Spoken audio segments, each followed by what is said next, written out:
റബ്ബ് സുബ്ഹാനഹു വ തആലയുടെ നിയമനിർദ്ദേശങ്ങൾ ജീവിതത്തിന്റെ മുഴുവൻ മേഖലകളിലും പുലർത്തി പാലിച്ച് ജീവിക്കണമെന്ന് നമ്മെ ഏവരെയും ഓർമ്മപ്പെടുത്തുകയാണ്, വസിയ്യത്ത് ചെയ്യുകയാണ്.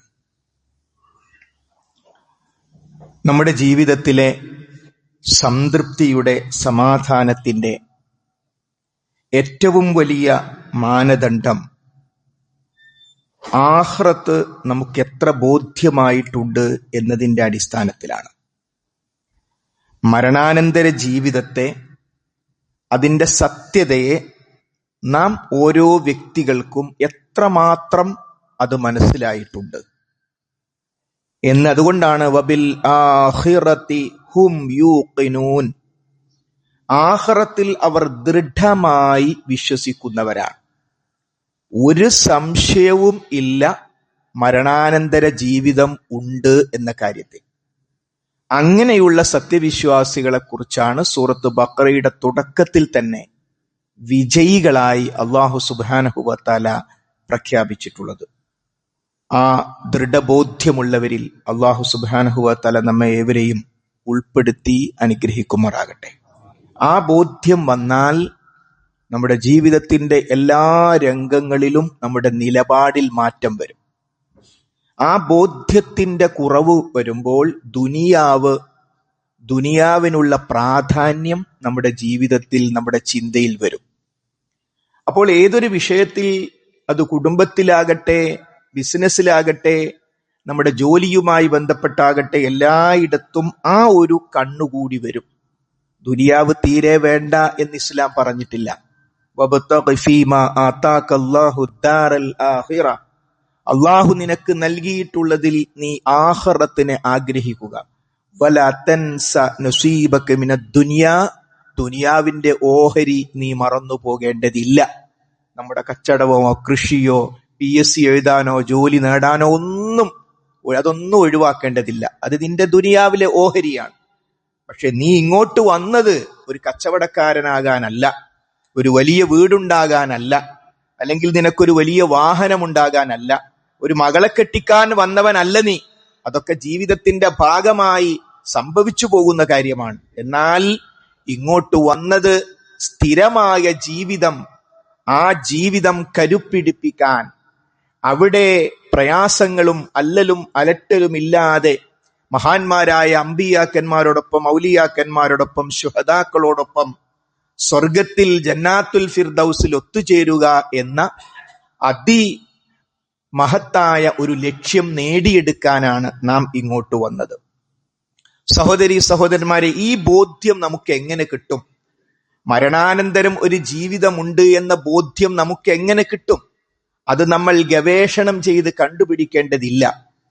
കൂരിരുട്ടിലായിരുന്ന, വ്യഭിചാരവും മദ്യപാനവും അതേപോലെ തന്നെ യുദ്ധവും കൊലപാതകവും ജീവിതത്തിന്റെ ഭാഗമായിരുന്ന നബി കരീം സല്ലല്ലാഹു അലൈഹി വസല്ലമയുടെ അഭിസംബോധിത സമൂഹം ആ ഇരുണ്ട അറേബ്യയെ, ആ നാടിനെ വെറും 23 കൊല്ലം കൊണ്ട്, നമ്മളൊക്കെ ഈ ലോകത്ത് ജനിച്ചിട്ട് നമുക്ക് എത്ര വയസ്സായി? നമുക്ക് ബോധമെത്തിയിട്ട് എത്ര വർഷമായി? ഒരുപക്ഷെ 2, 3, 23 കഴിഞ്ഞ ആൾക്കാരൊക്കെ ഇപ്പൊ ജീവിച്ചിരിപ്പുണ്ടാവും. അപ്പോൾ വെറും 23 കൊല്ലം കൊണ്ട് എന്നും ലോകത്തിന് മാതൃകയാകുന്ന ഒരവസ്ഥയിലേക്ക് നബി കരീം സല്ലല്ലാഹു അലൈഹി വസല്ലം എത്തിച്ചത് അവിടുത്തെ തന്ത്രം കൊണ്ടല്ല, അവിടുന്ന് സംസാരിക്കാനുള്ള ശേഷി കൊണ്ടല്ല, മറിച്ച് അവിടുന്ന് ഉപയോഗിച്ച റബ്ബ് കൊടുത്ത ആയുധം കൊണ്ടാണ്. ആ ആയുധം റസൂലുള്ള അള്ളാഹുവിന്റെ പ്രവാചകനാണ് എന്നതിന്റെ തെളിവ്, കൊണ്ടുവന്ന ഇസ്ലാം സത്യമാണ് എന്നതിന്റെ തെളിവ്, നരകം സത്യമാണ്, സ്വർഗം സത്യമാണ് എന്നതിന്റെ തെളിവ് ആ വിശുദ്ധ ഖുർആൻ തന്നെയായിരുന്നു. വഇൻ കുൻതും ഫീ റൈബിൻ മിമ്മാ നസ്സൽനാ അലാ അബ്ദിനാ ഫഅ്തു ബിസൂറത്തിൻ മിൻ മിസ്ലി, നമ്മുടെ അടിമക്ക് നാം ഇറക്കിയതിൽ നിങ്ങൾക്ക് വല്ല സംശയമുണ്ടെങ്കിൽ അതുപോലൊരു അധ്യായം നിങ്ങൾ കൊണ്ടുവരൂ എന്ന് പറഞ്ഞത് മലയാളികളായ നമ്മളോട് മാത്രമല്ല. അന്നത്തെ കാലത്ത് നബി കരീം സല്ലല്ലാഹു അലൈഹി വസല്ലം ഇത് പറയുമ്പോൾ അവിടുത്തെ ശത്രുക്കളിൽ ശക്തമായി ജൂതന്മാരുണ്ടായിരുന്നു, ക്രൈസ്തവരുണ്ടായിരുന്നു, മക്കയിലെ മുശ്രിക്കുകൾ ഉണ്ടായിരുന്നു. അവരൊക്കെ അറബി ഭാഷയിൽ അഗ്രഗണ്യന്മാരാണ്. ഇന്നും നമുക്ക് ലഭിക്കുന്ന അറബിക്കുമായി ബന്ധപ്പെട്ട പല ഡിക്ഷണറികളും മുസ്ലിങ്ങൾ തയ്യാറാക്കിയതല്ല. അത്രമാത്രം അഗാധ ജ്ഞാനം അറബി ഭാഷയിലുള്ള അവരോടാ പറയുന്നത്, ഒരധ്യായം കൊണ്ടുവരൂ, ഇസ്ലാം പിരിച്ചുവിടാലോ. നമ്മുടെ അടിമക്ക് നാം ഈ കൊടുത്തതിൽ നിങ്ങൾക്ക് വല്ല സംശയം, ഒരൊറ്റ അധ്യായം കൊണ്ടുവന്നാൽ മതി, പ്രശ്നം തീർന്നു. എത്ര ധൈര്യമാണ്, ആലോചിച്ചു നോക്കൂ. ഇന്നും ഇന്ന ഔതൈനാകൽ കൗസർ എന്ന് തുടങ്ങുന്ന ആ ചെറിയ അധ്യായം സൂറത്തുൽ കൗസർ നമ്മൾ ഒരു ഇംഗ്ലീഷ് പത്രത്തിലേക്ക്, അറബി പത്രത്തിലേക്ക് അയച്ചു കൊടുക്കുന്ന ഒരു ആഡ് അതിന്റെ താഴെ എഴുതി, ഇതിന് സമാനമായ 3 ആയത്തുകൾ ആരെങ്കിലും അയച്ചു തന്നാൽ ഇസ്ലാം പിരിച്ചുവിടുന്നതാകുന്നു. ഇപ്പോഴും പറയാം, സാധ്യമല്ല. എന്നിട്ട് ജൂതന്മാർ ശ്രമിച്ചു. അവർ ശ്രമിച്ച് തയ്യാറാക്കിയത് ജനങ്ങളോട് പറയാൻ ജൂതന്മാർ എന്നെ സമ്മതിച്ചില്ല. അൽ ഫീലു മൽ ഫീൽ വമാ അദ്റാക മൽ ഫീൽ. ആന എന്താണെന്ന് നിനക്ക് എന്തറിയാന്ന് ആൾക്കാർ മനുഷ്യന്മാരെ കേൾപ്പിക്കണ്ട. വലിയ കഴിവുള്ള അറബി ഭാഷയെ കഴിവുള്ള ജൂതന്മാർ ഉണ്ടാക്കി നോക്കുമ്പോ ഖുർആനിലെ വേറെ അധ്യായം പോലെ ഉണ്ട്. അപ്പൊ സഹോദരന്മാരെ, ഈ വഇൻകുൻതും ഫീ റൈബിൻ മിമ്മാ നസ്സൽനാ അലാ അബ്ദിനാ പറഞ്ഞ ഉടനെ വിശുദ്ധ ഖുർആൻ നരകത്തെ കുറിച്ചാ പറയുന്നത്. നമ്മുടെ അടിമക്ക് നാം ഇറക്കിയത് നിങ്ങൾക്ക് വല്ല സംശയം ഉണ്ടെങ്കിൽ നിങ്ങൾ അതുപോലൊരു അധ്യായം കൊണ്ടുവരാൻ കഴിയൂലെങ്കിൽ കത്തിജ്വലിക്കുന്ന നരകം ആ സംശയാളുക്കൾക്ക് ലഭിക്കും എന്നാണ് വിശുദ്ധ ഖുർആൻ സൂറത്തു ബഖറയിൽ തുടർന്ന് പറയുന്നത്. അപ്പോൾ തീരുമാനമെടുക്കാനും ബോധ്യമാകാനും പറ്റിയ സമയത്തിലൂടെയാണ്, പരിശുദ്ധ റമളാനിന്റെ ദിനരാത്രങ്ങളിലൂടെയാണ് നാം കടന്നു പോകുന്നത്. വിശുദ്ധ ഖുർആൻ എന്നത് ഓതണം, പഠിക്കണം, അത് കാണാതെ പഠിക്കണം എന്നൊക്കെ പറയുമ്പോൾ അതിന്റെ മർമ്മം എന്ന് പറയുന്നത് നമുക്ക് പരലോകം ബോധ്യമാവുക, ഇസ്ലാമാണ് സത്യം എന്ന് ബോധ്യമാവുക എന്നതാണ്. ഖുർആൻ ഒരു ശാസ്ത്ര ഗ്രന്ഥമല്ല. എന്നാൽ ഖുർആനിൽ ധാരാളം ശാസ്ത്ര പരാമർശങ്ങളുണ്ട്. ഉദാഹരണമായി 16-ാം അധ്യായമായ സൂറത്ത് നഹ്ലിൽ അല്ലാഹു സുബ്ഹാനഹു വ തആല തേനീച്ചയെ കുറിച്ച് പറയുന്നുണ്ട്. അവിടെ തേനീച്ചയുമായി ബന്ധപ്പെട്ട കാര്യങ്ങൾ പറഞ്ഞപ്പോൾ എല്ലാ സ്ഥലത്തും സ്ത്രീലിംഗം പ്രയോഗിച്ചു. ഫസ്ലുകീ, എല്ലാ സ്ഥലത്തും സ്ത്രീലിംഗം പ്രയോഗിച്ചു. ഇന്ന് സോളജി പഠിക്കുന്ന കുട്ടികൾക്കറിയാം, തേനീച്ചയുമായി ബന്ധപ്പെട്ട കൂടുണ്ടാക്കലാകട്ടെ, എല്ലാ കാര്യങ്ങളും ചെയ്യുന്നത് പെൺതേനീച്ചകളാണ്. സ്കൂളിൽ പോലും പോയിട്ടില്ലാത്ത നിരക്ഷരനായ നബി കരീം സല്ലല്ലാഹു അലൈഹി വസല്ലമയുടെ നാവിലൂടെ 1400 വർഷങ്ങൾക്ക് മുമ്പ് ഈ ഒരു സത്യം ഒരിക്കലും അവിടത്തേക്ക് അറിയില്ലല്ലോ. ഇത് മാത്രം വെച്ച് ഒരാൾക്ക് ഇത് മുഹമ്മദ് നബി കരീം സല്ലല്ലാഹു അലൈഹി വസല്ലമയുടെ വാക്കുകളല്ല, അത് ഉറപ്പിക്കാൻ വേറൊന്നും വേണ്ട. ഒരു ഉദാഹരണം മാത്രം.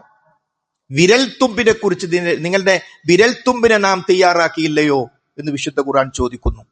ആ ഒരാളുടെ വിരൽത്തുമ്പിന് സമാനമായി മറ്റൊരാളുടെ വിരൽത്തുമ്പ് ലോകത്തെവിടെയുമില്ല. അത് കഴിഞ്ഞ ഉടനെ പറയാണ്, അത് ചെയ്ത പടച്ചോനാണോ നുരുമ്പിച്ച എല്ലുകളെ വീണ്ടും കൂട്ടിയോജിപ്പിക്കാൻ പണി?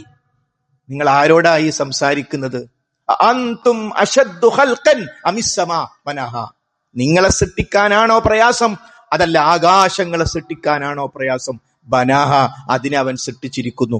അത് മനസ്സിലാകില്ല. ആകാശത്തെ കുറിച്ചത് പഠിക്കാൻ ശ്രമിക്കണം. ഒരൊറ്റ സൂര്യന്റെ വലിപ്പം മാത്രം എടുത്താൽ 13.5 ലക്ഷം ഭൂമികൾ സൂര്യനിൽ കൊള്ളും. അതൊരു ചെറിയ നക്ഷത്ര.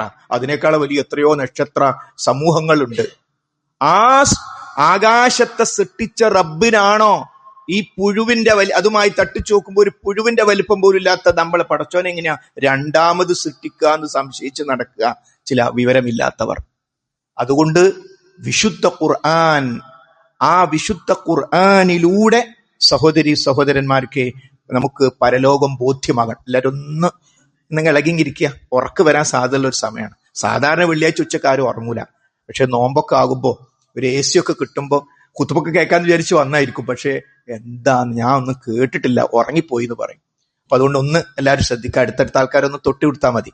ശരി. അപ്പോ ഞാൻ പറഞ്ഞുകൊണ്ട് വന്നത്, മരണാനന്തര ജീവിതത്തെ നമുക്ക് ബോധ്യമാകാൻ വിശുദ്ധ ഖുർആനുമായുള്ള നിരന്തരമായ ബന്ധം, എപ്പോഴെങ്കിലുമുള്ള ബന്ധമല്ല, നിരന്തരമായ ബന്ധം നമുക്ക് ആവശ്യമാണ്. കാരണം പരലോകത്ത് ഒരു രംഗം വിശുദ്ധ ഖുർആൻ 25-ാം അധ്യായം സൂറത്ത് ഫുർഖാൻ 30-ാമത്തെ ആയത്തിലൂടെ നമ്മളെ അറിയിക്കുന്നു. എന്താണത്? പരാജയം ഏറ്റുവാങ്ങിയ ആളുകൾ.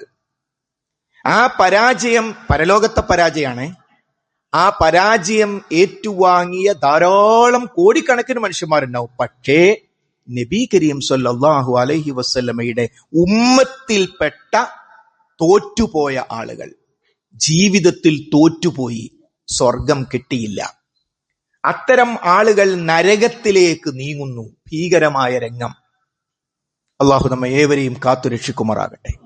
ആ സന്ദർഭത്തിൽ സ്വർഗത്തിന്റെ മാർഗം കാണിച്ചു തന്ന, നരകരക്ഷയുടെ മാർഗം കാണിച്ചു തന്ന മഹാനായ നബി കരീം സല്ലല്ലാഹു അലൈഹി വസല്ലമയെ പറയുന്ന ഒരു വാക്ക് വിശുദ്ധ ഖുർആൻ പറയുന്നുണ്ട്. വഖാലർ റസൂൽ, റസൂലുള്ളാഹി സ്വല്ലല്ലാഹു അലൈഹി വസല്ലം പറഞ്ഞു, യാ റബ്ബ്, എന്റെ റബ്ബേ, എന്റെ രക്ഷിതാവേ, ഇന്ന ഖൗമി, നിശ്ചയം എന്റെ സമുദായം.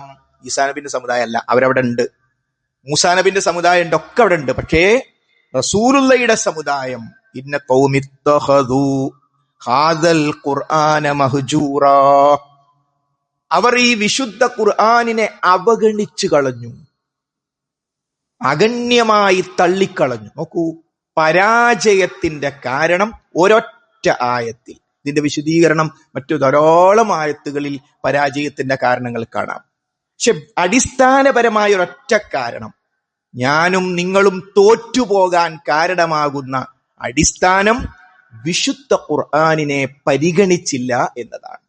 പരിഗണനയുടെ എതിർപദം, അവഗണനയുടെ എതിർപദം പരിഗണിക്കുക എന്നതാണല്ലോ.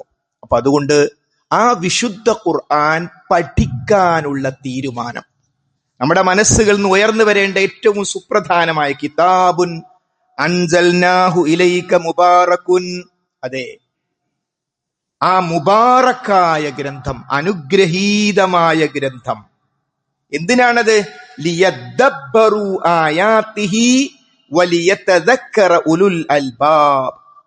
ഇതിലെ ദൃഷ്ടാന്തങ്ങളെപ്പറ്റി അവർ ചിന്തിച്ചു നോക്കുന്നതിനും ബുദ്ധിമാന്മാർ ഉത്ബുദ്ധരാകുന്നതിനും വേണ്ടി. അപ്പോൾ വിശുദ്ധ ഖുർആനിന്റെ പഠനം കേവലം ഒരായത്തും അതിന്റെ അർത്ഥവുമല്ല. അത് പ്രധാനമാണ്. ഒരാശയം ഒരു പ്രാവശ്യമെങ്കിലും അറിയൽ വളരെ പ്രധാനമാണ്. അതിനപ്പുറത്ത് സഹോദരീ സഹോദരന്മാരെ, നമുക്ക് വിശുദ്ധ ഖുർആനിന്റെ ഒരു ആയത്ത്, അതിന്റെ അർത്ഥവും നമ്മൾ ചിന്തിക്കുന്നു, അതിനെപ്പറ്റി വീണ്ടും വീണ്ടും പഠിക്കുന്നു, അതിന്റെ വിശദീകരണങ്ങൾ പഠിക്കുന്നു. അങ്ങനെ നമ്മെ ബോധ്യപ്പെടുത്തുന്നു. വിശുദ്ധ ഖുർആനിലൂടെ ഇസ്ലാം സത്യമാണ്, നരകം സത്യമാണ്, അതേപോലെ തന്നെ ഖബർ ശിക്ഷ സത്യമാണ് തുടങ്ങിയ കാര്യങ്ങൾ നമ്മളെ ബോധ്യപ്പെടുത്തുന്നു. അപ്പൊ അതാണ് ലിയദ്ദബ്ബറു ആയാതിഹി, അള്ളാഹുവിന്റെ ദൃഷ്ടാന്തങ്ങളെ അവർ ചിന്തിച്ചു നോക്കുന്നതിന് വേണ്ടി. അപ്പോൾ ചിന്തിക്കണം, പഠിക്കണം, മനസ്സിലാക്കണം. അപ്പൊ അതുകൊണ്ട് നമുക്കൊരു തീരുമാനമെടുക്കണം. വിശുദ്ധ ഖുർആനുമായി ഒന്ന് അടുത്തിടപഴകണം. ഖുർആനിനെ ഇപ്പോ വിശുദ്ധ ഖുർആൻ കാണാതെ പഠിച്ച പണ്ഡിതന്മാർ 3-4 മണിക്കൂറുകൾ ഓരോ ദിവസവും വിശുദ്ധ ഖുർആൻ പഠിക്കുന്നു. അവരെന്തായിരിക്കുക പഠിക്കുന്നത്? അപ്പൊ അത്രമാത്രം. കാരണം വിശുദ്ധ ഖുർആൻ ഖൈറുൽ കലാമി കലാമുല്ലാഹ്, കലാമുകളിൽ വെച്ച് ഏറ്റവും നല്ല കലാം അള്ളാഹുവിന്റെ കലാമാണ്. അപ്പോൾ വിശുദ്ധ ഖുർആൻ അള്ളാഹുവിന്റെ സൃഷ്ടിയല്ല. ഈ പ്രപഞ്ചത്തിലുള്ളതെല്ലാം അള്ളാഹുവിന്റെ സൃഷ്ടിയാണ്. എന്നാൽ വിശുദ്ധ ഖുർആനിനെ കുറിച്ച് അള്ളാഹുവിന്റെ സൃഷ്ടി എന്നല്ല, കലാം, അള്ളാഹുവിന്റെ സംസാരമാണ് വിശുദ്ധ ഖുർആൻ. അതുകൊണ്ട് അതിൻ്റെതായ മഹത്വം അതിന് കൊടുത്തുകൊണ്ട് നബി കരീം സല്ലല്ലാഹു അലൈഹി വസല്ലമയെ ശക്തമായി എതിർത്ത ആളുകൾ, അവര് പാത്തും പതുങ്ങി എന്താ ഈ ആൾ പറയുന്നത്, അവർ ഇരുട്ടിന്റെ മറവുകളിൽ നിന്ന് വിശുദ്ധ ഖുർആൻ കേട്ടപ്പോൾ പിന്നെ അവർ ഒളിഞ്ഞിരുന്ന് കേൾക്കൽ പതിവായി. അങ്ങനെയാണ് അവർ മഹാനായ നബി കരീം സല്ലല്ലാഹു അലൈഹി വസല്ലം പറയുന്നത് ഒരിക്കലും മുഹമ്മദുൻ റസൂലുള്ളാഹിയുടെ വാചകങ്ങൾ അല്ല. മഹാനായ ഉമർ ബിൻ ഖത്താബ് റളിയല്ലാഹു അൻഹു അടക്കം റസൂലുള്ളയെ കൊല്ലാൻ തയ്യാറായ, റസൂലുള്ളക്കെതിരെ മക്ക മുഴുവനും ആഹ്വാനം നൽകിയ മഹാനായ ഉമർ ബിൻ ഖത്താബ് റളിയല്ലാഹു അൻഹു ഇസ്ലാമിലേക്ക് കടന്നു വരുന്നത് വിശുദ്ധ ഖുർആൻ കേട്ടിട്ടാണ്. അപ്പൊ അവർക്കറിയാം, അവർക്കറിയാം ഒരിക്കലും റസൂലുള്ളാഹിക്ക് ഇങ്ങനെയുള്ള വാചകങ്ങൾ അവതരിപ്പിക്കാൻ സാധ്യമല്ല എന്നും അവർക്കറിയാം. അതുകൊണ്ട് വിശുദ്ധ ഖുർആൻ എന്നത് നമ്മുടെ എല്ലാവരുടെയും മൊബൈലുകളിൽ ധാരാളം ആപ്ലിക്കേഷനുകളുണ്ട് വിശുദ്ധ ഖുർആൻ ലഭ്യമാകുന്ന. അതിൽ നമുക്ക് ഓഡിയോ കിട്ടും, വീഡിയോ കിട്ടും, അർത്ഥം കിട്ടും, തഫ്സീർ കിട്ടും, ഇഷ്ടംപോലെ സംവിധാനങ്ങളുണ്ട്. ഏതായാലും എല്ലാവരും സോഷ്യൽ മീഡിയയുടെ ലോകത്താണ്. ആ സോഷ്യൽ മീഡിയയുടെ ലോകത്ത് നമ്മൾ എങ്ങോട്ട് തിരിയുന്നു എന്നതാണ് പ്രധാനം. അത് പോസിറ്റീവാക്കി മാറ്റി വിശുദ്ധ ഖുർആനുമായുള്ള അഭേദ്യമായ ബന്ധം നമ്മുടെ ജീവിതത്തിന്റെ ഭാഗമാക്കണം. മഹാനായ നബി കരീം സല്ലല്ലാഹു അലൈഹി വസല്ലം പറഞ്ഞു, ഖൈറുക്കും മൻ തഅല്ലമൽ ഖുർആന വഅല്ലമഹു. നിങ്ങളുടെ കൂട്ടത്തിൽ ഏറ്റവും ഉത്തമരായ ആളുകൾ ആരാണ്? മൻ തഅല്ലമൽ ഖുർആൻ, ഖുർആൻ പഠിക്കുന്നവരാണ്. വഅല്ലമഹു, അതിനെ പഠിപ്പിക്കുന്നവരുമാണ്. ഇതിലേതെങ്കിലും ഒന്നില് നമ്മൾ പെടണം, അല്ലെങ്കിൽ രണ്ടിലും പെടണം. ഒന്നുകിൽ ഖുർആൻ പഠിക്കുന്നവർ, അല്ലെങ്കിൽ പഠിപ്പിക്കുന്നവർ, അല്ലെങ്കിൽ പഠിക്കുകയും പഠിപ്പിക്കുകയും ചെയ്യുന്ന ഭാഗ്യവാന്മാർ. ഏതെങ്കിലും ഒന്നിൽ നമ്മൾ പെടണം. ഈ ഖുതുബ കേൾക്കുന്ന സഹോദരീ സഹോദരന്മാരെ, നമ്മളോട് ഒരാളുടെ ചോദ്യം ചോദിക്കുകയാണ്, നിങ്ങൾക്ക് ഖുർആൻ പഠിക്കാനുള്ള സംവിധാനം എന്താണ്? നിങ്ങൾ ഇപ്പൊ എങ്ങനെ ഖുർആൻ പഠിക്കുന്നത്? ഞാനോ അങ്ങനെയൊന്നുമില്ല, ഞാനിങ്ങനെ ഖുതുബൊക്കെ കേൾക്കുക, അങ്ങനെ പോരാ. ഞാനിപ്പോ സൂറത്തു ത്വാഹയാണ് പഠിക്കുന്നത്, ഞാൻ സൂറത്ത് യൂസുഫാണ് ഇപ്പൊ പഠിക്കുന്നത്, ഞാൻ സൂറത്ത് യാസീനാണ് പഠിക്കുന്നത്. അപ്പോൾ നമ്മുടെ നാടുകളിലൊക്കെ നമുക്കതിന് സംവിധാനം, ഇവിടെ നമ്മുടെ ഈ സ്ഥാപനത്തിൽ എല്ലാ ചൊവ്വാഴ്ചയും ഇശ കഴിഞ്ഞ് വെക്കാൻ കാരണം പുരുഷന്മാർക്ക് അവരുടെ സ്ത്രീകളെ കൂടി, കുടുംബത്തെ കൂടി കൂട്ടിക്കൊണ്ടുവന്ന് ഖുർആൻ കുടുംബസമേതം ആ പഠിക്കുന്ന ഖുർആൻ മക്കളൊക്കെ കേൾക്കണ്ടേ, ഭാര്യ കേൾക്കണ്ടേ, ഭർത്താവ് കേൾക്കണ്ടേ, എല്ലാവരും കേൾക്കാൻ അത് ഇവിടുത്തെ ഒരു സംവിധാനമാണ്. അപ്പൊ നമ്മുടെ ഒക്കെ നാടുകളിൽ, നമ്മുടെയൊക്കെ വീടുകളിൽ നമ്മുടെ കൂട്ടുകാരോട് ഒത്തുചേർന്ന് ഖുർആൻ പഠിക്കാനുള്ള സംവിധാനം. അത് നാട്ടുകാരെ പഠിപ്പിക്കാനല്ല, അവർ പഠിച്ചോട്ടെ. ലക്ഷ്യം എനിക്ക് പഠിക്കണം, എൻ്റെ മകന് പഠിക്കണം, എൻ്റെ ഭാര്യക്ക് പഠിക്കണം എന്നാകണം. എങ്കിൽ നമ്മുടെ ഇപ്പോഴത്തെ പരാതി നമ്മുടെ വീട്ടുകാർ ഇസ്ലാമിക ഡ്രസ്സ് ധരിക്കുന്നില്ല എന്നതാണോ? ആ പരാതിക്ക് പരിഹാരം എന്തുകൊണ്ട് ഇസ്ലാമിക് ഡ്രസ്സിംഗ് എന്നവർക്കറിയില്ല, അതുകൊണ്ടാണ്. ആ അർത്ഥത്തിൽ അവർ നിരപരാധികളാണ്. അതിന്റെ പ്രാധാന്യം അവർക്കറിയില്ല. വിശുദ്ധ ഖുർആൻ അവരെ മാറ്റും, ആ സമൂഹത്തെ മാറ്റിയതുപോലെ മാറ്റും. മദ്യത്തിന്റെ നിരോധനത്തിന്റെ ആയത്ത് വന്നപ്പോ അവർ വായിലേക്ക് കൈയിട്ടു, എന്നിട്ട് പരമാവധി പുറത്തേക്ക് എടുക്കാന്നുള്ള ഛർദ്ദിച്ചു കളഞ്ഞു. കാരണം നിരോധിച്ചു, അള്ളാഹ് നിരോധിച്ചു, ഖുർആൻ നിരോധിച്ചിരിക്കുന്നു പറഞ്ഞാൽ പിന്നെ അതുകൂടി കുടിച്ചത് കൂടി ആവട്ടെ എന്നല്ല.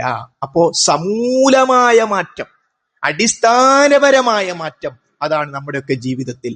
ഒരു പക്ഷേ നമ്മളൊക്കെ സ്വകാര്യമായി വിഷമിക്കുന്ന പല പ്രശ്നങ്ങൾ ഉണ്ടാകും, തെറ്റുകളുടെ, കുറ്റങ്ങളുടെ, പാപങ്ങളുടെ പേരിൽ. സഹോദരീ സഹോദരന്മാരെ, ആ പാപം നമ്മൾ ഒഴിവാക്കും. അത് ഒഴിവാക്കാൻ ആവശ്യമായ ആയത്ത് നമ്മളൊന്ന് കേട്ട് കിട്ടണ്ടേ? അതുകൊണ്ട് വിശുദ്ധ ഖുർആൻ കയ്യിലെടുക്കാൻ, അതിന്റെ പാരായണം നമുക്കറിയാം, അതോടൊപ്പം അതിന്റെ പഠനം, വിശുദ്ധ ഖുർആൻ വെച്ച് ചിന്തിച്ച് പഠിച്ച് തഫ്സീറുകൾ, മുഹമ്മദ് അമാനിമാരുടെ ഖുർആൻ പരിഭാഷ ലോകത്തറിയപ്പെടുന്നു. അതിന് കാരണം എന്താ? മുഹമ്മദ് അമാനിയുടെ ഖുർആൻ പരിഭാഷ അദ്ദേഹത്തിന് ഒരു അഭിപ്രായം ഇല്ല എന്നുള്ളതാണ്. ആ പണ്ഡിതന്റെ ഒപ്പം സഹായിച്ച 3 പണ്ഡിതന്മാരുടെ ഒരഭിപ്രായവും അതിലില്ല. മറിച്ച് ആ ആയത്ത് സംബന്ധിച്ച് മഹാന്മാരായ സ്വഹാബികൾ മുതൽ മുൻഗാമികൾ പറഞ്ഞ അഭിപ്രായങ്ങൾ ക്രോഡീകരിച്ച് വല്ലാഹു ആലം, അതാണ് ആ പരിഭാഷയുടെ പ്രത്യേകത. അതുകൊണ്ട് വിശുദ്ധ ഖുർആനിന്റെ അഗാധമായ പഠനം മൂലം നമുക്ക് മൂസാ നബി അലൈഹി ഇസ്ലാമിന്റെ വടി നിലത്തിട്ടപ്പോൾ പാമ്പായി. എല്ലാവരും അത്ഭുതപ്പെട്ടു. മറ്റു പാമ്പുകളെ, മജീഷ്യന്മാരുണ്ടാക്കിയ മറ്റു പാമ്പുകളെ അത് വിഴുങ്ങിക്കളഞ്ഞു. അപ്പോഴാണ് മൂസാ നബിയെ പരാജയപ്പെടുത്താൻ വന്ന മജീഷ്യന്മാർക്ക് മനസ്സിലായത് ഇത് ഞങ്ങൾ ഉണ്ടാക്കിയതുപോലുള്ള പാമ്പല്ല. കാരണം മാജിക് കൊണ്ടുണ്ടാക്കുന്ന ഒരു പാമ്പിന് വേറെ പാമ്പിനെ വിഴുങ്ങാൻ പറ്റൂല. അവിടുന്ന് അവർ പ്രഖ്യാപിച്ചു, ആമന്നാ ബി റബ്ബിൽ ആലമീൻ റബ്ബി മൂസാ വ ഹാറൂൻ, ലോകങ്ങളുടെ രക്ഷിതാവിൽ ഞങ്ങൾ ഇതാ വിശ്വസിച്ചിരിക്കുന്നു. ആരുടെ മുമ്പിൽ ഈ പ്രഖ്യാപിക്കുന്നത്? ഫറോവയുടെ മുമ്പിൽ വെച്ച്.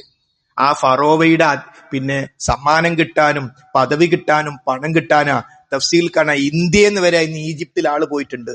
ഇന്ത്യയിൽ നിന്ന് വരെ, അന്നത്തെ ഇന്ത്യയിൽ നിന്ന്. അത്രമാത്രം വലിയ ഭരണകൂടത്തിന്റെ മുമ്പിൽ വെച്ച് അവർ പ്രഖ്യാപിച്ചു. ആര്? ഫറോവയെ പരാജയപ്പെടുത്താൻ വന്നവർ പ്രഖ്യാപിച്ചു, ഞങ്ങൾ റബ്ബിൽ വിശ്വസിച്ചിരിക്കുന്നു, ഈ 2 പ്രവാചകന്മാരിൽ ഞങ്ങൾ വിശ്വസിച്ചിരിക്കുന്നു. അപ്പൊ എന്താണ് ഫറോവ പറഞ്ഞത്? ഖബല അൻ ആദനലക്കും, ഞാൻ നിങ്ങൾക്ക് സമ്മതം തരാതെ നിങ്ങൾ മൂപ്പർക്ക് തോന്നുന്നുണ്ട് വിശ്വസിക്കാൻ പറ്റിയ തെളിവാണ്, ഞാൻ സമ്മതം തരേണ്ട മനുഷ്യന്മാർ, എന്നിട്ടല്ലേ വിശ്വസിക്കല്? അപ്പൊ അദ്ദേഹം പറഞ്ഞു, നിങ്ങളെ ഞാൻ ഛേദിച്ചു കളയും, ഒരു കൈ മറുഭാഗത്തുള്ള കാല് കണക്കം ചെയ്യും, വല ഉസല്ലിബന്നക്കും അജ്മഈൻ, നിങ്ങളെ ക്രൂശിച്ചു കളി. പറഞ്ഞതാ, രാജാവാ പറയുന്നത്. എന്താ അവരുടെ മറുപടി? ഖാലൂ ലാ ളീർ, ഒരു വിരോധവുമില്ല, നീ ഞങ്ങളെ കയ്യോ കാലോ എന്ത് വേണമെങ്കിലും ചെയ്തോ, പക്ഷെ ഒരു കാര്യം ഉറപ്പായി, ഇന്നാ ഇലാ റബ്ബിനാ ലമുൻഖലിബൂൻ,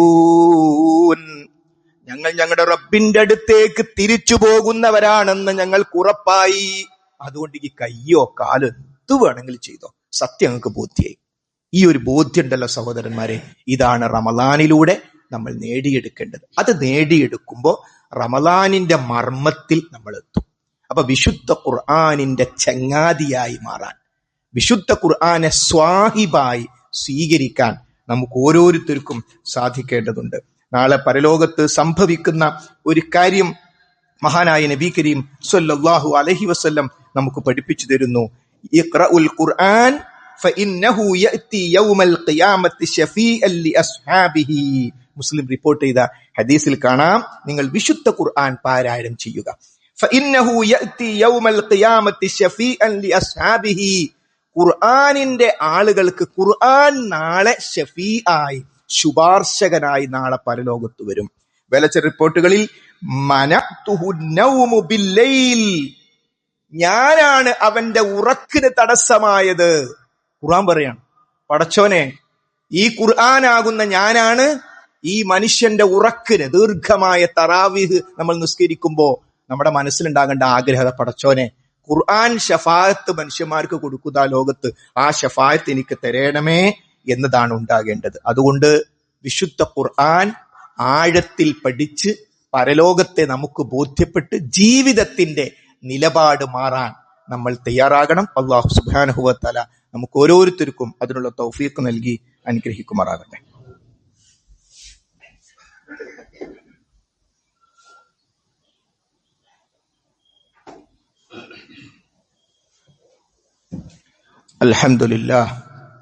അൽഹംദുലില്ലാഹി റബ്ബിൽ ആലമീൻ വസ്സലാത്തു വസ്സലാമു അലാ റസൂലിഹിൽ അമീൻ വഅലാ ആലിഹി വസഹ്ബിഹി അജ്മഈൻ. അമ്മാ ബഅദ്. ഒരിക്കൽ കൂടി റബ്ബ് സുബ്ഹാനഹു വ തആലയുടെ നിയമനിർദ്ദേശങ്ങൾ ശ്രദ്ധിക്കണം, സൂക്ഷിക്കണമെന്ന് ഓർമ്മപ്പെടുത്തുകയാണ്. വിശുദ്ധ ഖുർആനും നമ്മുടെ ജീവിതവും. മഹാന്മാരായ സ്വഹാബികൾ 10 ആയത്തുകൾ വിശുദ്ധ ഖുർആനിൽ നിന്ന് അവർ പഠിച്ചാൽ അവിടെ നിർത്തും. അതിന്റെ അർത്ഥം 11ാമത്തെ ആയത്തവർ പാരായണം ചെയ്യില്ല എന്നല്ല, മറിച്ച് ആ 10 ആയത്തുകൾ അവരുമായി എങ്ങനെ ബന്ധപ്പെട്ട് നിൽക്കുന്നു, ആ 10 ആയത്തുകൾ പ്രാവർത്തികമാക്കാൻ അവർക്ക് സാധിച്ചിട്ടുണ്ടോ, എന്തൊക്കെ മാറ്റങ്ങളാണ് ഈ 10 ആയത്തുകളുമായി ബന്ധപ്പെട്ട് എന്റെ ജീവിതത്തിൽ വരുത്തേണ്ടത് എന്നവർ ചിന്തിക്കും. അതിനുശേഷം അവർ അടുത്ത ഭാഗത്തേക്ക് പോകും. ഇത് വിശുദ്ധ ഖുർആൻ ജീവിതവുമായി ബന്ധിപ്പിക്കണം എന്നാഗ്രഹിക്കുന്നവർക്ക് ചെയ്യാവുന്ന വളരെ ലളിതമായ ഒരു രീതിയാണ്. പഠിച്ച, മനസ്സിലാക്കുന്ന, അർത്ഥം പഠിക്കുന്ന ആയത്തുകൾ എന്റെ ജീവിതത്തെ അതെങ്ങനെ അത് സ്വാധീനിക്കുന്നു, എന്റെ ജീവിതത്തിൽ അതിനെതിരായി എന്തെങ്കിലും ഉണ്ടോ? നോക്കൂ, വിശുദ്ധ ഖുർആനിൽ ഒട്ടേറെ കൽപ്പനകൾ നമുക്ക് കാണാം. അല്ലാഹു സുബ്ഹാനഹു വ തആലയുടെ നിർദ്ദേശങ്ങൾ നമുക്ക് കാണാം. ആ നിർദ്ദേശങ്ങൾ അഖീമുസ്സലാഹ്, നിങ്ങൾ നമസ്കാരം നിലനിർത്തണം. റമളാനിൽ മാത്രം അവിടെ ഇല്ല, ജീവിതത്തിലുടനീളം റബ്ബുമായുള്ള അഭിമുഖ സംഭാഷണത്തെ നിങ്ങൾ നിലനിർത്തണം. അഖീമുസ്സലാ എന്ന് പറഞ്ഞാൽ നിസ്കരിക്കാനല്ല, മറിച്ച് നിയമപ്രകാരം, നിർദ്ദേശപ്രകാരം, സമയക്രമം അനുസരിച്ച് നിസ്കരിക്കുന്നതിനാണ്. പുരുഷന്മാരെ സംബന്ധിച്ചിടത്തോളം ജമാഅത്തായി നിർവഹിക്കുന്നതിനാണ് അഖീമുസ്സലാ എന്ന് പ്രയോഗിക്കുക. അപ്പൊ സഹോദരി സഹോദരന്മാരെ, നമ്മളിപ്പോ ഖുർആൻ ഓതിക്കൊണ്ടിരിക്കുമ്പോൾ എത്ര സ്ഥലത്താ ഖീമുസ്സലാ എന്ന് കാണുന്നത്? ശരി, ആ നമസ്കാരത്തിന്റെ കാര്യത്തിൽ നമ്മൾ വിജയിച്ചോ പരാജയപ്പെട്ടോ? നമുക്ക് നമസ്കാരം ഉപേക്ഷിക്കപ്പെട്ടു പോകുന്ന അവസ്ഥ ജീവിതത്തിലുണ്ടോ? അത് തിരിച്ചെടുക്കണം. ഒരുപക്ഷെ നമ്മുടെ അറിവില്ലായ്മയാകാം. യാത്രയിലെ നമസ്കാരത്തെക്കുറിച്ച് അറിയില്ലെങ്കിൽ, രോഗിയുടെ നമസ്കാരത്തെക്കുറിച്ച് അറിയില്ലെങ്കിൽ, അറിവില്ലായ്മ കാരണത്താൽ നമ്മൾ നമസ്കരിക്കാത്തവരായി പോകും. അല്ലാഹു സുബ്ഹാനഹു വ തആല നമുക്ക് കൂടുതൽ അറിവ് പ്രദാനം ചെയ്യുമാറാകട്ടെ. നമ്മൾ അതിന് പരിശ്രമിക്കണം. ബോധമുള്ള ഒരു സമയത്ത് ഒരു കാരണവശാലും ഒരു പൈപ്പിലൂടെ മൂത്രവും മറ്റൊരു പൈപ്പിലൂടെ മലവും പോകുന്ന അവസ്ഥയിലും ബോധമുണ്ടോ, നമസ്കാരം ഉപേക്ഷിക്കാൻ ആ കിടത്തത്തിൽ തയമ്മം ചെയ്തുകൊണ്ട് മനസ്സിലോർത്തെങ്കിലും നിസ്കരിച്ചേ പറ്റൂ. ഒരു തരത്തിലുള്ള ഇളവും ഇല്ല. അപ്പൊ അതുകൊണ്ട് നമസ്കാരത്തിന്റെ വിഷയത്തിൽ യുവാക്കളും വിദ്യാർത്ഥികളും ഒക്കെ പ്രത്യേകം ശ്രദ്ധിക്കുക. നമസ്കാരം ഉപേക്ഷിച്ചു പോകുന്ന ഒരവസ്ഥ നമുക്ക് വരാൻ കാരണം ഖുർആനിലൂടെ പരലോകത്തെ ബോധ്യപ്പെടുന്നിടത്ത് നമുക്ക് പറ്റിയ പരാജയമാണോ? 68 സ്ഥലങ്ങളിൽ, വിശുദ്ധ ഖുർആനിൽ 68 സ്ഥലങ്ങളിൽ നമസ്കാരത്തോട് ചേർത്താണ് സക്കാത്തിനെ കുറിച്ച് പറഞ്ഞത്. അവർ സക്കാത്ത് നിർവഹിക്കുന്നവരാണ്, സക്കാത്ത് കൊടുക്കുന്നവരാണ്. അത് ഫർളായ കാര്യമാണ്, ഇസ്ലാം കാര്യത്തിൽപ്പെട്ട കാര്യമാണ്. അപ്പോൾ സക്കാത്തിന്റെ വിഷയത്തിൽ പടച്ചോനെ പരലോകത്ത് ഞാൻ തോറ്റുപോകുമോ? നമുക്കുണ്ടാകേണ്ട ഭയമാ. ആത്തു സക്കാന്ന് ഇങ്ങനെ ഓതിപ്പോവുക. പടച്ചോനെ, എന്റെ ഭാര്യന്റെ സ്വർണത്തിന്റെ കാര്യം, ആ ഫ്ലാറ്റുകളുടെ കാര്യം, ആ ലാഭത്തിന്റെ കാര്യം ഒന്ന് കണക്ക് കൂട്ടേണ്ടതില്ലേ? അപ്പോ ഖുർആൻ നമ്മൾ അവിടെ പിടിച്ചു നിർത്തും. നിക്ക്, അടുത്തത് ഓതാൻ അവിടെ നിക്ക്. ഇതിലെന്താ അവസ്ഥ? കാരണം അത് സ്വഹാബത്ത് റളിയല്ലാഹു അൻഹും വറളു അൻ, അല്ലാഹു അവരെയും അവർ അള്ളാഹുവിനെയും തൃപ്തിപ്പെട്ടു എന്ന് ഖുർആൻ സർട്ടിഫിക്കറ്റ് കൊടുത്ത മനുഷ്യന്മാരാ സഹാബികള്. ചില ആൾക്കാർ ഒരു സഹാബികൾ മനുഷ്യന്മാരാ, നമ്മളും മനുഷ്യന്മാരാ, അവർ ചിന്തിച്ചു നമ്മളും ചിന്തിച്ചു. അല്ല, വ്യത്യാസമുണ്ട്. മനുഷ്യന്മാരാകുന്ന കാര്യത്തിൽ വ്യത്യാസമൊന്നുമില്ല, മനുഷ്യന്മാർ തന്നെയാണ്. പക്ഷെ എന്നെ കുറിച്ചും നിങ്ങളെക്കുറിച്ചും റളിയല്ലാഹു അൻഹു നല്ല പറഞ്ഞിട്ടുണ്ടോ? ഇല്ലല്ലോ. അള്ളാഹു നമ്മളെ തൃപ്തിപ്പെടുമാറാകട്ടെ. പക്ഷേ പ്രഖ്യാപനം കഴിഞ്ഞു. അതാണ് വലാ തസുബ്ബു അസ്ഹാബി, എന്റെ സഹാബാക്കളെ നിങ്ങൾ ചീത്ത പറയരുത്.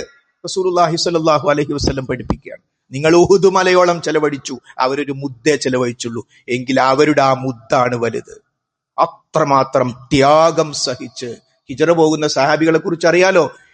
അവരുടെ ഈണകളെ അടക്കം നാട്ടിൽ ഉപേക്ഷിച്ച്, മുഴുവൻ സമ്പത്തും ഉപേക്ഷിച്ച് വെറും കൈയോടുകൂടി പോകണമെങ്കിൽ പരലോകമല്ലാത്ത എന്താണ് അവരുടെ പിന്നിലുള്ളത്? പരലോകമല്ലാത്ത എന്താണ് അവരുടെ പിന്നിലുള്ളത്? അള്ളാന്റെ റസൂലാകുന്ന അന്ന് റസൂൽ വലിയ മുതലാളിയൊന്നല്ലല്ലോ. ആ റസൂലുള്ളയോടൊപ്പം ചേർന്ന് നടന്നു പോവാണ് മദീനയിലേക്ക്. എന്താണ് അവരുടെ പ്രേരണ? സഹോദരി സഹോദരന്മാരെ, ആ പ്രേരണയാണ് സക്കാത്ത് കൊടുക്കാൻ നമ്മളെ പ്രേരിപ്പിക്കേണ്ടത്. സക്കാത്ത് കൊടുക്കുന്നവർ ഒരിക്കലും ഭയപ്പെടണ്ട. നമ്മൾ കൊടുത്ത സമയം മുതൽ അത് അല്ലാഹു സുബ്ഹാനഹു വ തആല വളർത്തിയിട്ട് പരലോകത്ത് ഉഹുദുമലയോളം വളർത്തിയിട്ട് നമുക്ക് തിരിച്ചു തരും. അപ്പൊ സക്കാത്ത് കൊടുത്താൽ പോയി എന്ന് കരുതരുത്. 1,00,000 രൂപ നിസാബത്തതിന് ശേഷം നമ്മൾ സക്കാത്ത് കൊടുക്കാനുണ്ടെങ്കിൽ 1,00,000 രൂപ നമ്മുടെ അടുത്ത് ബാക്കിയുണ്ടെങ്കിൽ അതിൽ ആ 1,00,000 രൂപയിൽ 2,500 രൂപ നമ്മുടേതല്ല. 2.5% അത് നമ്മൾ മാറ്റിവെക്കണം. ആ 2,500 മാറ്റിവെക്കുമ്പോൾ നമുക്കത് നഷ്ടമാകുന്നില്ല. അത് നഷ്ടമാണ് എന്ന് ചിന്തിക്കുമ്പോഴാണ് സ്വർണത്തിന് ഇപ്പൊ വില കൂടി, ഇപ്പൊ അതിനെക്കുറിച്ച് ചിന്തിച്ചാൽ ആകെ പ്രയാസം. എന്തിനാ പ്രയാസമാകുന്നത്? സഹോദരിമാർ ശ്രദ്ധിക്കുക. ആരുടെ അടുത്താണോ സ്വർണമുള്ളത് അവർക്കാണ് ബാധ്യത. ഉപ്പ പറയും, മോളെ ഞാൻ തന്നിനിപ്പോ ഞാൻ സക്കാത്തോട് കൊടുക്കണം. ഭർത്താവ് പറയും, എന്നെ കൊണ്ട് കയ്യൂരട്ടോ. അതിന്റെ ബാധ്യത ആർക്കാണ്? ആരുടെ അടുത്താണോ ആഭരണമുള്ളത് അവർക്കാണ് അതിന്റെ ബാധ്യത.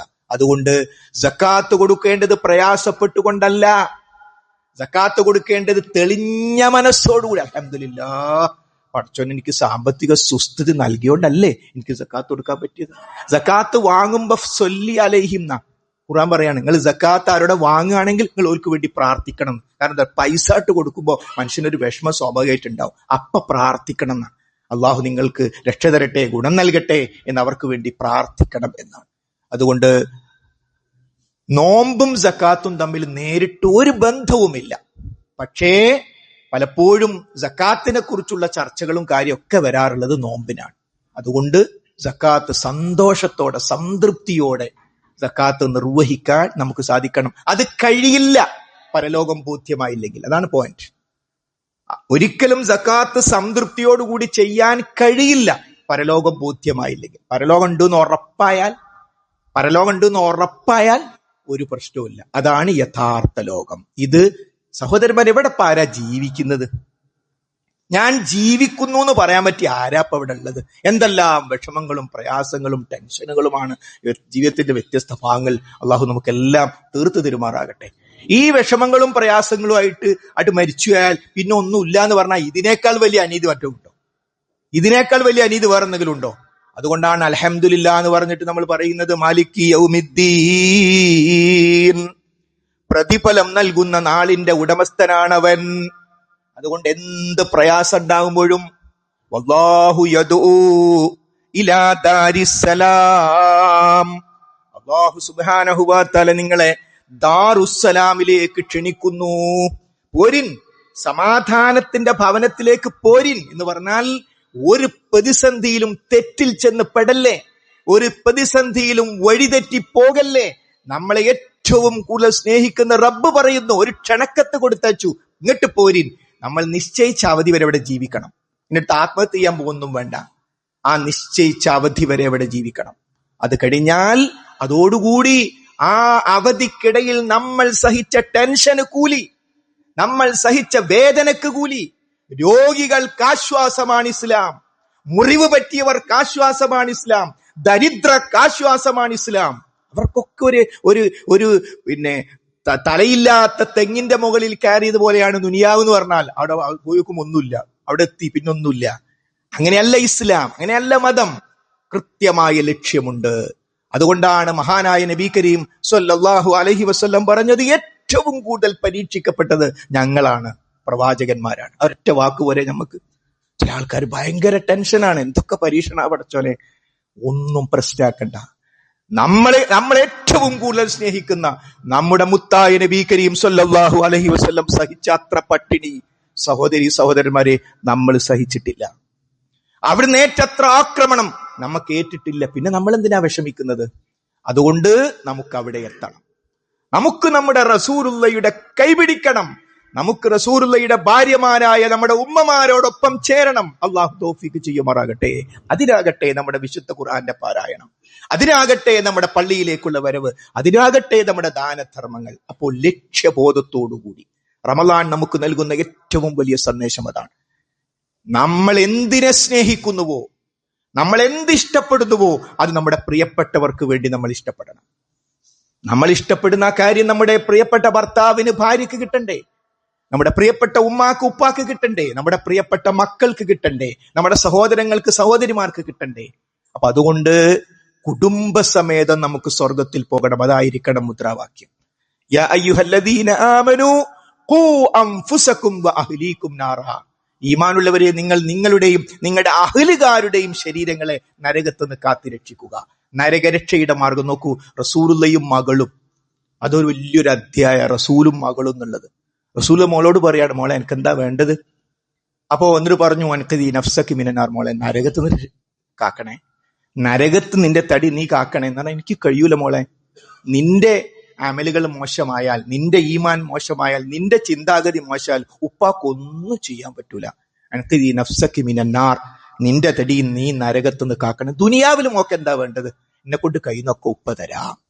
നോക്കൂ, നബി കരീം സല്ലല്ലാഹു അഫമൻ ഹഖ അലൈഹി കലിമത്തുൽ അദാബ് അഫ അൻത തുൻഖിദു മൻ ഫിന്നാർ. സൂറത്തു സുമറിൽ അല്ലാഹ് പറയാ, ഒരാളുടെ മേൽ ആ വ്യക്തിയുടെ ഈമാനും അമലൊക്കെ മോശമായിട്ട് അയാള് നരകത്ത് പോവാണെങ്കിൽ അയാളുടെ മേൽ അള്ളാന്റെ ശിക്ഷ ഉറപ്പായാൽ അഫ അൻത തുൻഖിദു മൻ ഫിന്നാർ, നീയാണോ ആ വ്യക്തിയെ നരകത്തിന് രക്ഷപ്പെടുന്നത്? വല്ലാത്തൊരു ചോദ്യമാണ്. റസൂലുള്ളാഹിക്ക് കഴിയില്ല ഒരാളെയും നരകത്തിൽ രക്ഷപ്പെടുത്താൻ.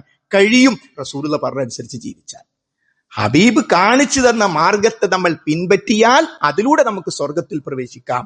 നമ്മുടെ ഈമാനും അമലും മോശമായാൽ, മഹാനായ ഇബ്രാഹിം നബി അലൈഹി ഇസ്ലാമിന്റെ പിതാവ് നരകത്തിൽ, ഒട്ടേറെ പ്രവാചകന്മാരുടെ ഭാര്യമാർ, നൂഹ് നബി അലൈഹി ഇസ്ലാമിന്റെ മകൻ നരകത്തിൽ. മകൻ നമ്മൾ തങ്ങൾ എന്ന് പറയുകയാണെങ്കിൽ തങ്ങളെ മോൻ തങ്ങൾ നരകത്തിൽ. ഖുർആൻ പറയാണ് നിന്റെ അഹ്ലുകാരിൽപ്പെട്ടവനല്ല. അപ്പൊ അതുകൊണ്ട് രക്ഷപ്പെടാനുള്ള മാർഗം എന്താ? അമ്പിയാക്കന്മാർ നമ്മിലേക്ക് തന്ന മാർഗത്തെ മുറുകെ പിടിച്ചുള്ള. ഒരു സുബ്ഹാനല്ലാ നമ്മൾ ചെല്ലുക, ആ കൂലി നമുക്ക് കിട്ടും. വേറൊരാൾ ചെല്ലിന്റെ കൂലി നമുക്ക് കിട്ടൂല. കിട്ടണമെങ്കിൽ നമ്മൾ പഠിപ്പിച്ചിട്ട് അവർ ചെല്ലണം. അതിന്റെ കാരണക്കാർ നമ്മളാകണമെന്നർത്ഥം. അതുകൊണ്ട് സഹോദരീ സഹോദരന്മാരെ, വിശുദ്ധ ഖുർആനിലൂടെ നമ്മുടെ ഹൃദയത്തെ ചലിപ്പിച്ച് അവിടുത്തെ മാലിന്യങ്ങളൊന്നും മാറ്റി അതൊന്ന് ശുദ്ധീകരിച്ച്, ഇനിയുമുണ്ട്, തീർന്നിട്ടൊന്നുമില്ല. 10 ഉള്ളൂ, 10 ഉള്ളൂ. ഇനിയുമുണ്ട് 10-20ഓളം ദിവസങ്ങൾ. ബോധപൂർവം, വളരെ ബോധപൂർവം. ലീവ് ഉണ്ടോ, 1-2 ദിവസം ലീവ് എടുത്താൽ കുഴപ്പമില്ല. വെള്ളിയാഴ്ചയൊക്കെ കഴിയെങ്കിൽ ലീവ് എടുക്കുക. അവസാനത്തെ 10 ഇപ്പോഴേ ഒരുങ്ങുക. 2027 റമദാൻ നമ്മൾ ഉണ്ടാവുക, നമുക്കറിയില്ലല്ലോ. അതുകൊണ്ട് ഇപ്പോഴേ ഒരുങ്ങുക. ഈ അവസാനത്തെ 10 എനിക്കൊന്ന് ഉപയോഗിക്കണം. മഹാനായ റസൂലുള്ളാഹി സ്വല്ലല്ലാഹു അലൈഹി വസല്ലം അവിടുത്തെ വഫാത്തിനോടനുബന്ധിച്ച് 2 10-ലും ഈത്തിക്കാഫ് ഇരുന്നു. അപ്പൊ അതുകൊണ്ട് നമ്മൾ എല്ലാവരും ഇബാദത്തുകൾക്ക് വേണ്ടി തയ്യാറായി. പക്ഷെ എന്ത് ചെയ്യുമ്പോഴും അപ്പൊ തന്നെ ഒരു ആഡിങ് വേണം. ഇത് ഞാൻ പെരുന്നാൾ കഴിഞ്ഞാലും തുടരുന്നു, അത് അപ്പൊ തന്നെ തീരുമാനിച്ചോളണം. അല്ലെങ്കിൽ ഇബ്ലീസ് നമ്മളെ പറ്റിക്കും. പെരുന്നാൾ നോമ്പിന് അങ്ങനെയൊക്കെ ഉണ്ടാവും. നമ്മൾ പോകുന്ന പള്ളി, ഈ പള്ളിയിലാണ് ഞാൻ നോമ്പിന് ജമാഅത്തിന് വന്നത്, ഈ പള്ളിയിലായിരിക്കും ഇപ്പൊ പോവാ, അതിന്റെ മുക്കൂടി പോവാ. അങ്ങനത്തെ ഒരാളായി നമ്മൾ മാറാൻ പാടില്ല. അള്ളാഹു നമ്മെ കാത്തുരക്ഷിക്കുമാറാകട്ടെ. സഹോദരി സഹോദരന്മാരെ, രാത്രി നമസ്കാരങ്ങളുടെ കാര്യത്തിൽ ശ്രദ്ധിക്കണം. ഇബ്ലീസിന് തീരെ ഇഷ്ടമല്ല നമ്മൾ രാത്രി നിസ്കരിക്കുന്നു. അപ്പൊ അതുകൊണ്ട് തറാവീഹ് നമസ്കാരങ്ങൾ, സുബഹ് ജമാഅത്ത്, പല പള്ളികളിലും സുബഹ് ജമാഅത്ത് ഒന്നാമത്തെ 10 പൂർത്തി നമ്മൾക്ക് ആള് കുറഞ്ഞു. എന്താ ഇവിടെ കുറഞ്ഞ് നിസ്കരിച്ചാ പോരെ? ആര് പറഞ്ഞു? ഇബ്ലീസ്. അല്ലദീ യുവസ്വിസു ഫീ സുദൂരിന്നാസ്. പിശാച് അവരുടെ മനസ്സുകളിൽ വസ്വാസ് ഉണ്ടാക്കുന്നു. അവൻ ആ ദുർമന്ത്രം പറയുന്നത്. അപ്പൊ അതുകൊണ്ട് നമുക്ക് എത്ര കാലം ആരോഗ്യം ഉണ്ടാവുമെന്ന് പറയാൻ പറ്റൂല. അല്ലെങ്കിൽ നമ്മളിങ്ങനെ കയ്യും കാലും ഒക്കെ പൊട്ടി പ്രായമായി ബെഡ് കിടക്കുമ്പോ സ്വലാത്തു ഹൈറും മിനൻ നൗം പോകാൻ കഴിയൂല. ആഗ്രഹമുണ്ട്, പക്ഷെ പോകാൻ കഴിഞ്ഞൊരു സമയം ഉണ്ടായിരുന്നു, അപ്പൊ നമ്മൾ പോയില്ല. അതുകൊണ്ട് നഷ്ടം വരുത്തരുത്. എല്ലാ സുന്നത്തുകളും ശ്രദ്ധിച്ചോളണം. റമദാൻ മാസത്തിൽ സകല സുന്നത്തും നമ്മളങ്ങനെ മറിഞ്ഞു വീഴേണ്ട ആൾക്കാരല്ല. ഉറങ്ങാന്നൊക്കെ പറഞ്ഞാൽ, ഉറങ്ങാൻ തീരുമാനിച്ചാൽ നേരെ മിസ്വാക്ക് എടുക്കുക, ബ്രഷ് എടുക്കുക, നേരെ ബാത്റൂമിൽ പോവുക, പല്ല് തേച്ച് വുദൂ ചെയ്ത് നമസ്കാരത്തിന് എന്ന പോലെ വുദൂ ചെയ്യണം എന്നാണ്. എന്നിട്ട് നമ്മൾ ദിക്റുകൾ ചൊല്ലിയിട്ടാണ് കിടന്നുറങ്ങേണ്ടത്. അപ്പൊ അതുകൊണ്ട് റസൂലുള്ളാഹി സ്വല്ലല്ലാഹു അലൈഹി വസല്ലമയുടെ സുന്നത്തുകൾ തേടിപ്പിടിച്ച് ജീവിതത്തിന്റെ ഭാഗമാക്കാൻ ഈ ദിനരാത്രങ്ങളിൽ നമ്മൾ പ്രത്യേകം ശ്രദ്ധിക്കണം.